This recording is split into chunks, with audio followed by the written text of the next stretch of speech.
제가 롤렉스 시계를 선물 받은 적이 있습니다. 그 롤렉스 시계 맞습니다. 뭘 그렇게 놀라세요? 제 동생이 대학생 때, 그러니까 30년도 더 넘어 전이죠. 한국의 무슨 교환 프로그램인가 어떤 프로그램을 통해서 방문을 한 적이 있었습니다. 근데 다녀와서는 비닐봉지를 쑥 꺼내가지고 선물이라고 전해주는데 롤렉스 시계가 들어있더라고요.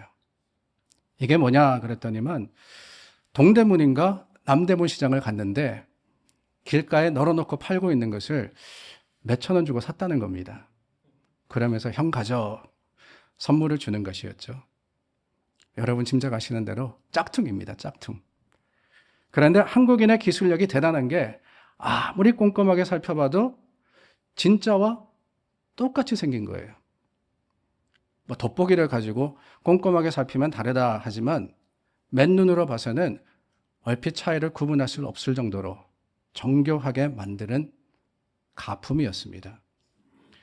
며칠 차고 다녔는데 얼마지 않아서 정품과 가품의 차이를 알게 되게 되더라고요. 뭐냐? 어디서 차이 나냐? 비 오는 날이었는데 아니 비 맞은 것도 아닙니다. 그냥 차고 나갔었는데 이 롤렉스 시계에 습기가 차가지고 시간이 보이지 않더니 딱 고장나 버리는 겁니다. 다른 건 다 똑같은데 방수가 안 된 거죠. 명품과 짝퉁의 차이는 그렇습니다. 작은 것에 있습니다. 짝퉁이라는 단어 자체가 그렇습니다. 외래어냐, 신조어냐 그러실런지 모르겠지만 표준 국어 사전에도 들어있는 표준어가 짝퉁이라 그래요. 모조품, 유사품이라는 뜻인데 그 의미 자체가 비슷하다, 닮았다 아니겠습니까? 얼핏 보면은 진짜인지 가짜인지 알 수 없을 만큼 비슷하게 만들어진 제품을 짝퉁이라고 부릅니다. 그런데 여기 중요한 사실이 있어요. 비슷하게 어딘가는 다르다라고 하는 거죠. 롤렉스인데 상표를 가만히 보니까 ROLLEX. 정품 롤렉스는 뭡니까? L자가 하나거든요. 그러니까 두 자가 있는 거예요. 우리 세대는 아실 겁니다. 응답하라 1997이라는 드라마에도 나왔는데 게스 청바지 로고를 보면은 그 중간에 뭐가 있어요? 물음표가 있어야죠. 게스니까. 그런데 느낌표가 있는 거예요. 제 시계같이 다 같아 보여도 방수가 안 된다거나 그 작은 차이로 인해서 수백만 원짜리 진품 명품이 되기도 하고 가치가 없는 가품, 짝퉁이 되기도 하는 겁니다. 오늘 설교 제목이 조금 발칙하죠. 악마는 디테일에 있다. 표현이 좀 그렇기는 한데 영어 속담을 직역한 겁니다. The devil is in the details. The devil is in the details. 별것 아닌 것 같아 보인다 해도 사실 세부적인 것들이 복잡하고 어려운 문제가 될 수 있다. 그런 뜻입니다. 디테일에 그 세부 사항에 허점, 오류, 에러가 숨겨져 있기 때문에 놓치기가 쉽다라고 하는 거죠. 마치 짝퉁과 같이 말입니다. 사이비 종교도 마찬가지 아닙니까? 사이비라는 말이 바로 그겁니다. 같을 사, 그리고 접속사 이가 중간에 있고 다를 비. 그러니까 앞에 단어는 같다는 거예요. 뒤에 단어는 다르다는 겁니다. 그러니까 같은데 다른 것, 그게 바로 사이비입니다. 겉모습은 그럴싸해 보여도 실제로는 전혀 다른 것. 아니 아주 다르다면은 쉽게 구별이 가기 때문에 그 속임수에 넘어가지 않습니다. 그러나 조금 다를 때, 그 가르침이 별 차이가 없을 때 분별을 하지 못해서 빠지는 그리스도인들이 생기는 거예요. 하나님의 생각이 우리들의 생각과 아주 다르다면 모두가 잘 구별할 겁니다. 그리고 믿음이 있는 사람이라면 자신의 생각을 돌이켜서 하나님의 생각을 따를 겁니다. 그런데 문제는 하나님의 뜻이 나의 뜻과 조금 다를 때 어떻게 하느냐. 이때 많은 신앙인들이 그 작은 차이를 무시하고 자기의 생각대로 행하거나 타협할 때가 있더라는 거예요. 여기에서 문제가 생기는 겁니다. 그러므로 우리는 큰 목적에서부터 작은 디테일, 작은 세부 사항에 이르기까지 하나님의 뜻에 온전하게 맞추어지도록 우리 신앙의 모습을 변화시켜 가야 되는 거예요. 우선은 큰 목적에 맞추어야 됩니다. 얼마 전에 글을 하나 읽었는데 교회의 목적이 무엇이냐라는 제목의 글이었습니다. 교회의 목적이 무엇이냐. 그 제목 자체로 누구나 궁금해할 수 있는 그런 질문이 아닐까요? 교회의 목적, 다르게 이야기하면은 왜 교회가 존재해야 하고 왜 우리가 교회로 모여야 하느냐. 하나의 존재의 이유를 생각할 때 우리는 그 단체가 하는 일을 생각하기보다는 궁극적인 존재의 이유, 목적을 살펴봐야 됩니다. 예를 들어서 병원이 있는 이유는 단순히 병을 고치거나 돈을 벌기 위해서가 아니지 않습니까? 아니, 병원이 병을 고치기 위해서 있는 거 아니냐 하실 수 있을 것 같습니다. 그러나 근본적인 존재의 목적은 그게 아니에요. 그 존재의 이유는 병을 고침으로써 사람들이 고통에서 벗어나 좋은 삶을 영위하게 하는데 바로 거기 있는 거 아니겠습니까? 병 고침이라는 것은 그러므로 방법이고 돈을 버는 것은 하나의 결과이지 병원의 목적은 아닙니다. 궁극적인 목적이라는 것은 결국에는 삶의 최종 도착점이 아닐까요? 어떠한 공동체이건 개인이건 그 근본적인 목적을 잊어버리고 오히려 방법이나 부수적인 결과에 치중하게 되면은 가치를 잃어버릴 수밖에 없습니다. 그래서 생명을 구해야 하는 그 병원이 돈이 되지 않는다고 사람을 받지 않아서 목숨을 잃었다라는 이야기를 들을 때 우리는 분해하고 어떻게 그럴 수 있느냐 질책을 하는 것이지요. 제가 즐겨 듣는 예화가 있습니다. 바다가 험해서 파선이 자주 일어나는 해안선이 있었습니다. 그래서 그 마을 사람들이 구조 본부를 만들기로 작정하고 작은 건물을 지었습니다.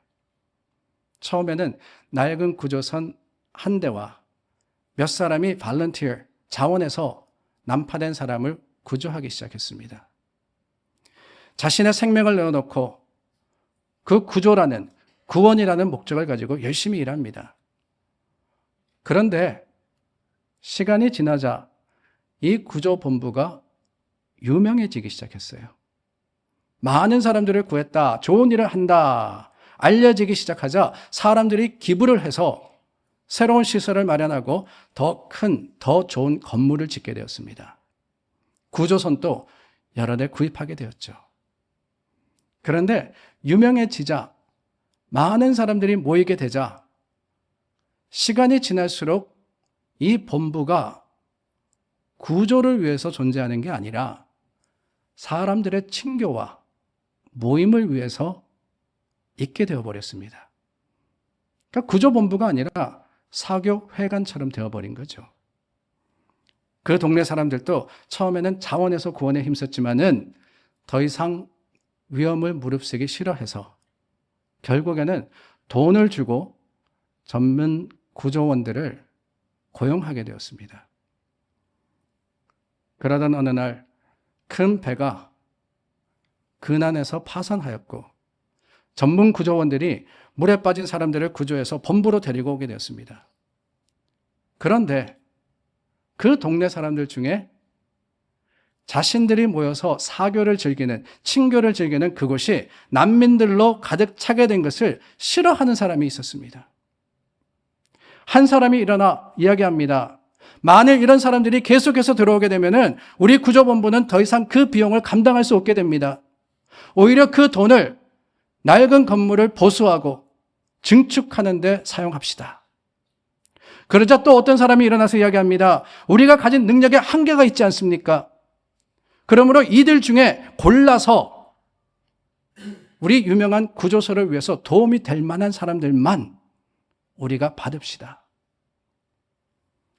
물론 개중에는 본래의 목적에 맞게 구조에 힘써야 된다라고 주장한 사람도 있었지만 결국에는 받아들여지지 않자 이 소수의 사람들이 난민들과 함께 그 사교회관을 나와서 바로 옆에 또 다른 구조본부를 지었습니다.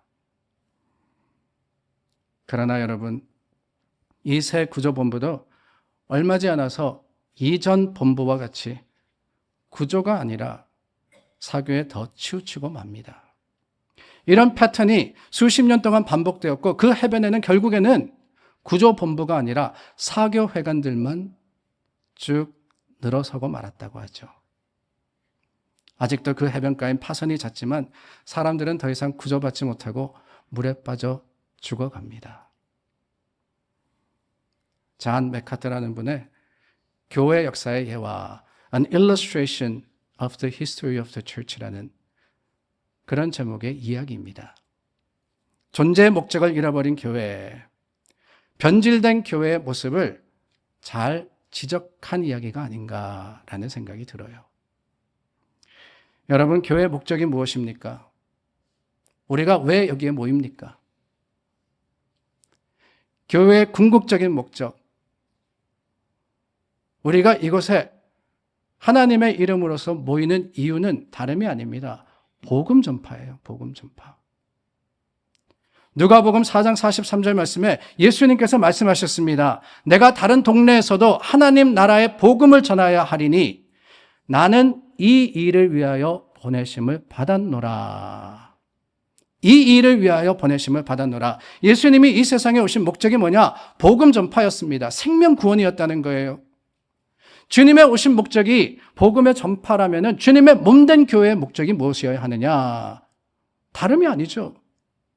우리도 복음 전파를 위해서 최선을 다하고 그 복음 전파에 교회의 존재의 목적을 두어야 되지 않겠습니까? 물론 방법은 여러 가지가 있을 수 있습니다. 가난한 사람을 도울 수 있죠. 전문적인 의료사역을 할 수도 있습니다. 선교여행을 가고 선교센터를 세우고 이를 위해서 헌금하는 것도 기도하는 것도 선교의 방법입니다. 노방전도, 방송선교, 이 모두가 복음 전파라는 궁극적인 목적을 가지고 하는 일들입니다.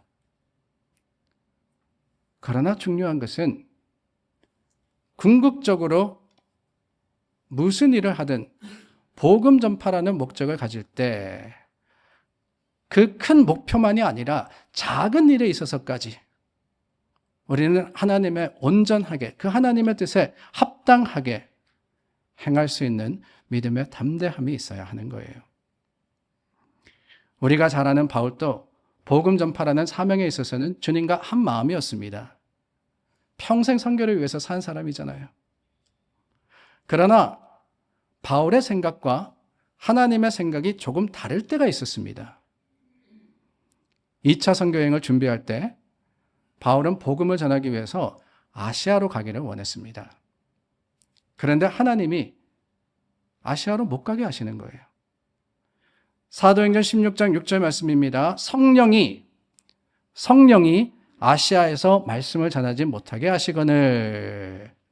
아니, 단편적으로 보면은 어떻게 성령이 복음 전파를 막으시나라고 할 수 있지만 다른 게 아니라 성령이 하신 것은 복음을 전하게 못한 것이 아니라 바울이 아시아로 가는 것을 막은 겁니다.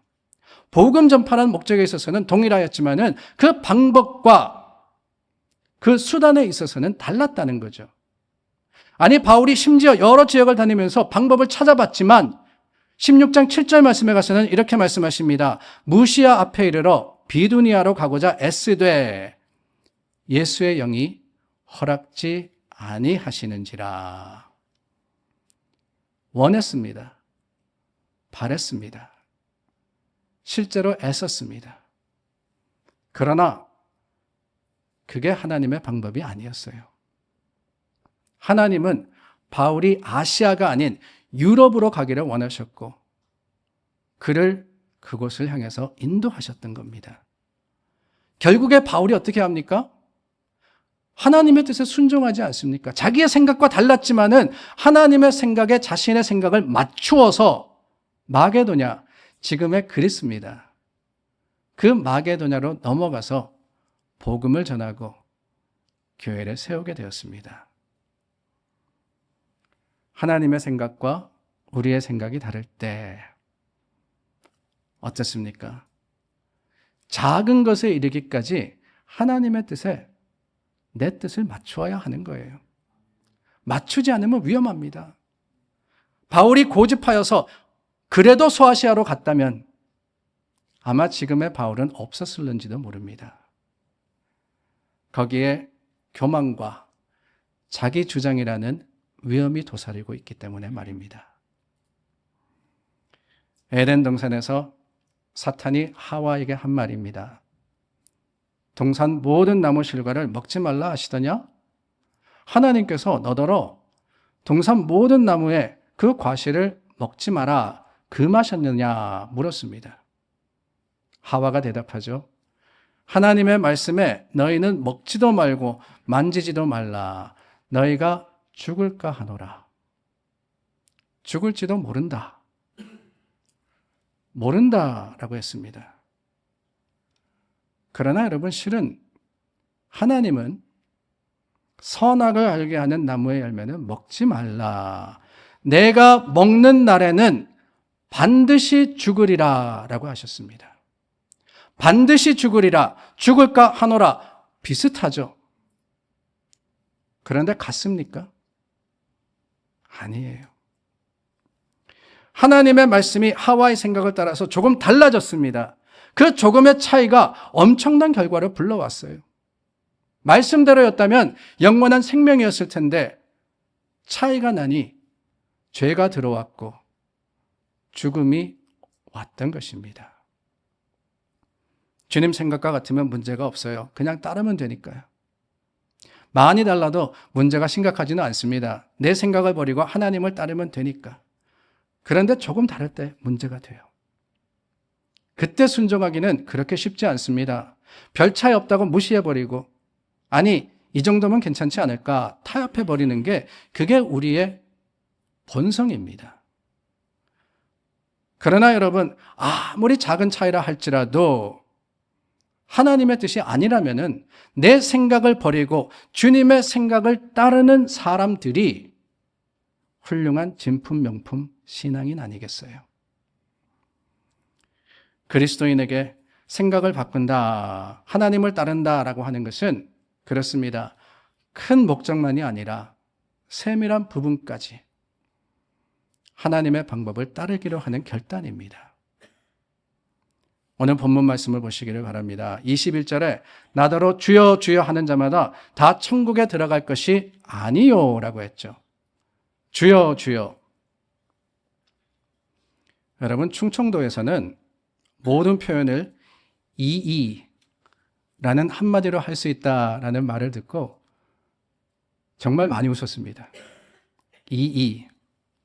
긍정의 표현을 할 때는 그런데요. 그냥 쭉. 이게 인토네이션이 없이, 높낮이가 없이 그냥 그런 겁니다. 근데 부정할 때는 이런데요. 올라갔다 내려오는 거죠. 화가 났을 때는 그러면서 계속 올라가는 그런 표현을 한다라고 들었고, 감탄할 때는 라고 한다고 합니다. 주여도 그렇지 않나 하는 생각이 들어요. 사실 우리는 주여, 주여 입에 달고 사는 사람들 아닙니까? 걸핏하면 주여 그럽니다. 근데 주여도 여러 종류가 있어요. 당황스럽거나 놀랄 때 주여! 마치 엄마야 하는 것처럼 그렇게 이야기하기도 하고, 답답하고 속이 부글부글할 때 주여. 약간 길게 한숨을 쉬면서 주여 해야지만 느낌이 삽니다. 뭔가를 바라고 구할 때 주여라고 외치면서 기도하기도 하죠. 소위 교회 전문 용어입니다. 3대 용어가 있잖아요. 할렐루야, 아멘, 주여. 할렐루야, 아멘, 주여. 잘 사용하시는 분을 만나면 왠지 영적으로 세신 분 같은 그런 느낌이 들어요.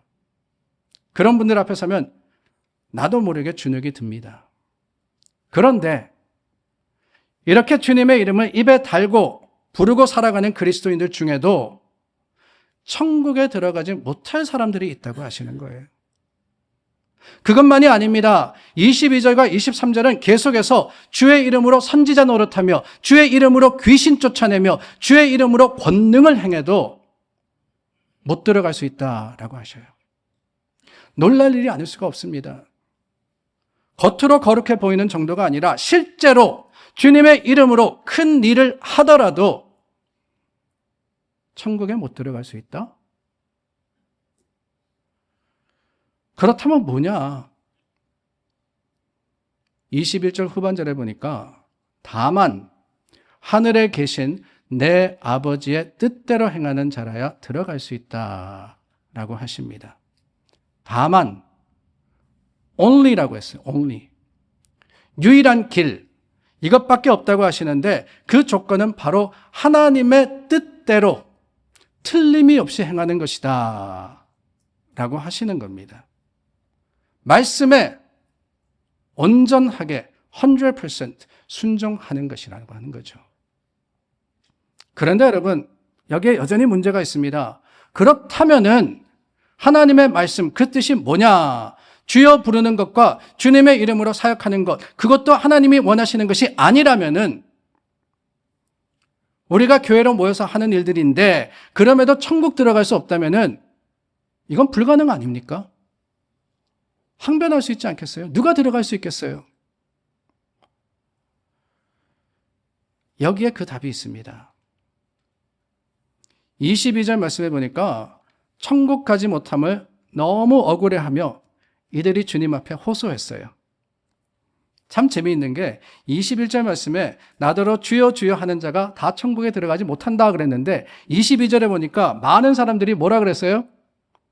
주여 주여 하지 말라니까 주여 주여 해요. 주여 주여. 우리가 주의 이름으로 잘 보시기를 바랍니다. 이 사람들 주여 주여 부른 거 맞습니다. 주의 이름으로 선지자 노릇하고 주의 이름으로 기적을 베풀고 주의 이름으로 많은 일을 행한 것도 맞습니다. 그러나 이 말의 중심에는 주님의 이름이 있는 게 아니에요. 이 호소의 중심은 우리가입니다. 우리가 내가 했다는 거죠. 주의 이름으로 귀신을 쫓아내고 권능을 행하기는 했습니다. 그러나 주님의 이름은 하나의 도구와 수단으로 사용될 뿐이었지 그 놀라운 역사를 이루며 전면에 드러난 것은 하나님이 아니라 내 자신이었다라는 사실이 오늘 우리에게 경고하시는 교훈이 아닐까요? 결과는 같았습니다. 능력은 보여줬습니다. 그러나 문제는 조금 다른 데 있었습니다. 하나님의 뜻 가운데 하나님께만 영광 돌려야 천국에 합당한데 거기에 나라는 자랑과 교만이 섞일 때 결국 그 믿음과 신앙은 짝퉁이었던 거예요. 예수님은 그들을 가리켜 불법을 행하는 자들아 라고 하셨습니다. 불법을 행하는 자들아. 한국말 번역은 그나마 양반입니다. 영어 성경에 보니까 불법을 행하는 자들을 뭐라고 표현했느냐? evildoers라고 표현했습니다. evildoers. 악을 행하는 자들. 여러분, 그게 악마 아닙니까? evildoers. The devil is in the details. 악마는 디테일에 있다. 똑같아 보여도 작은 차이가 갈라놓습니다. 그러므로 오늘 우리는 오롯이 주님의 뜻에 맞추어 주님의 방법으로 주님의 영광만을 드러내기 위해서 하나님의 교회로 모이고 우리의 삶의 모습을 주님의 말씀에 비추어서 혹시라도 내 생각과 내 주장, 아니 내가 가지고 있는 편견과 타협의 모습이 우리 신앙의 나도 알지 못하는 한 부분이 되어버리지는 않았는지 다시 한번 경고하며 다시 한번 돌이켜서 주님의 길을 바로 가는 우리 모두가 되어야 하리라 믿습니다.